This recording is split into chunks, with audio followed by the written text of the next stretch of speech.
우리가 선교 역사에서 먼저 주목하게 되는 중요한 길은 사도 바울이 걸었던 서방으로의 선교입니다.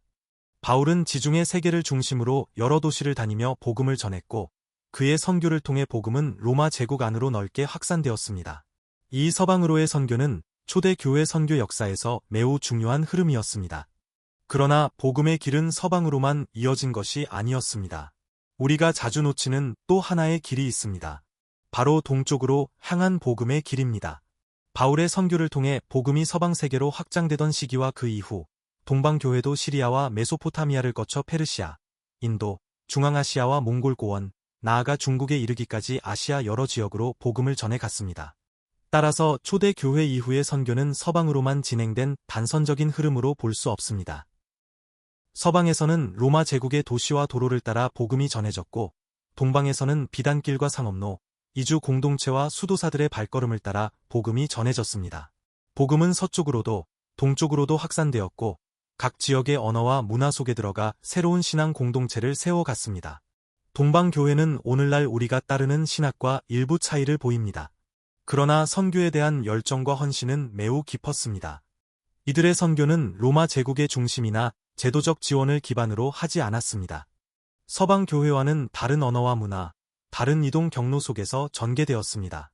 복음은 성직자와 제도에 의해서만 전달된 것이 아니라 상인과 수도사, 이주 공동체를 통해 삶의 자리에서 전해졌습니다. 동방교회의 대표적인 흐름 가운데 하나는 동방시리아 교회입니다. 이들은 서방교회로부터 네스토리우스의 신학 전통과 관련된 공동체로 알려졌습니다. 페르시아 제국 안에서 때로는 박해와 어려움을 겪으면서도 이들은 메소포타미아와 파르티아, 인도, 중앙아시아로 복음을 전했습니다. 이들의 선교는 비단길을 따라 이루어졌고 상업과 이동의 길 위에서 자연스럽게 확산되었습니다. 동방시리아 교회의 선교는 중국에도 이르렀습니다. 서기 635년 선교사 알로펜이 당나라 수도 장안에 도착하면서 중국 안에서 경교의 확산이 시작되었습니다. 당태종은 이 새로운 종교를 비교적 관용적으로 받아들였고 사원 건립과 경전 번역을 허락하였습니다. 그러나 845년 해창의 범난 때 경교는 예래 종교로 분류되어 금지되었고 당 왕조의 쇠퇴와 함께 그 공동체도 점차 약해지게 되었습니다. 동방교회의 선교는 여기서 완전히 끝나지 않았습니다. 13세기 몽골 제국의 성립은 경교 선교가 다시 확산될 수 있는 계기가 되었습니다. 몽골 제국은 여러 종교에 대해 비교적 관용적인 태도를 보였고 다양한 종교 지도자들이 궁정에서 활동할 수 있었습니다. 칭기즈칸의 가문 가운데에는 네스토리안 기독교 신앙을 지닌 인물들도 있었으며 이러한 배경 속에서 동방시리아 교회는 중앙아시아와 몽골 고원, 북중국으로 다시 확산되었습니다. 이 시기 수도사들과 상인들은 카라코룸과 북경에 교회를 세웠고 제국 안에서 종교 고문이나 외교 통역으로 활동하기도 하였습니다. 원나라를 세운 쿠빌라이 칸은 불교를 중요한 종교로 삼았지만 기독교에 대해서도 관용적인 태도를 유지했습니다. 그 결과 중국 여러 지역에는 시리아어를 사용하는 경교 교회들이 세워졌고 북경에는 주교자가 설치되기도 하였습니다. 이 무렵 유럽의 프란체스코의 선교사들도 몽골 제국으로 파견되었습니다. 이로 인해 동방 기독교와 서방 기독교가 직접 만나는 장면이 나타났습니다. 1254년 프란체스코의 수도사 윌리엄 루브룩은 프랑스 왕 루이 9세의 외교 사절로 카라코룸을 방문하여 경교 공동체와 교류하였습니다. 그는 그곳에서 로마식 성찰례를 집전하기도 했습니다. 다양한 종교가 공존하던 몽골 제국 한가운데서 이루어진 이 만남은 동서 기독교가 같은 신앙 안에서 서로를 마주한 의미 있는 사건이었습니다. 그러나 14세기 후반 원나라의 몰락과 명나라의 등장, 그리고 흑사병의 확산은 동방 기독교에 큰 타격을 주었습니다. 흑사병은 단순히 많은 사람들의 생명을 앗아간 사건에 그치지 않았습니다. 중앙아시아와 몽골 고원, 중국 여러 지역에 흩어져 있던 동방교회 공동체는 규모가 크지 않았기 때문에 성직자와 수도사, 상인과 평신도들이 줄어들면 예배와 교육, 교회 운영을 이어가기 어려웠습니다.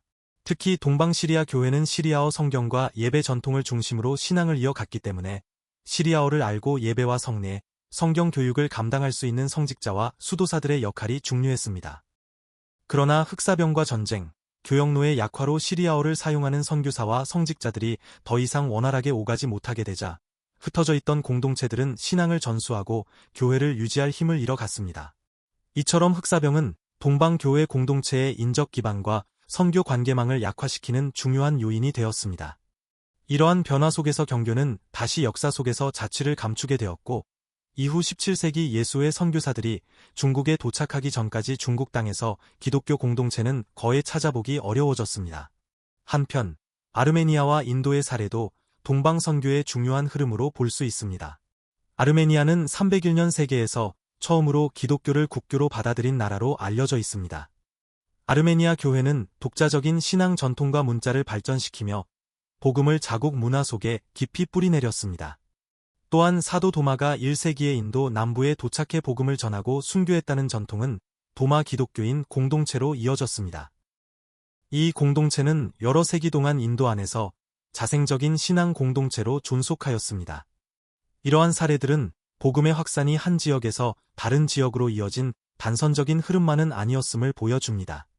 복음은 서방과 동방, 중심과 변방, 도시와 상업로를 따라 여러 방향으로 전해졌고, 각 지역의 언어와 문화 속에 뿌리내리며 신앙 공동체를 세워갔습니다.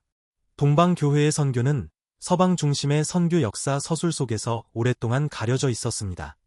그러나 이들의 선교는 지리적, 문화적 경계를 넘어 복음을 전한 중요한 증언이었습니다. 정치적 권력이나 제도적 안전망이 없었고, 때로는 박해와 소외 속에 있었지만, 이들은 교회를 세우고 신앙을 이어갔습니다. 동방교회의 신학은 오늘날 우리가 따르는 신학과 다른 지점을 지니고 있습니다. 그럼에도 불구하고 그들이 초대교회 이후 복음 전파와 선교에 깊이 헌신했다는 사실은 분명합니다. 이들의 삶은 선교가 언제나 중심에서 안전하고 편리한 방식으로만 이루어지는 것이 아님을 보여줍니다. 복음은 때로 변방에서 낯선 사람들 가운데서 다른 언어와 문화를 품으며 전해졌습니다. 동방교회의 열정과 헌신은 오늘날 우리가 복음의 지평을 어디까지 넓혀 가야 하는지를 다시 묻게 하는 귀한 본보기로 남아 있습니다.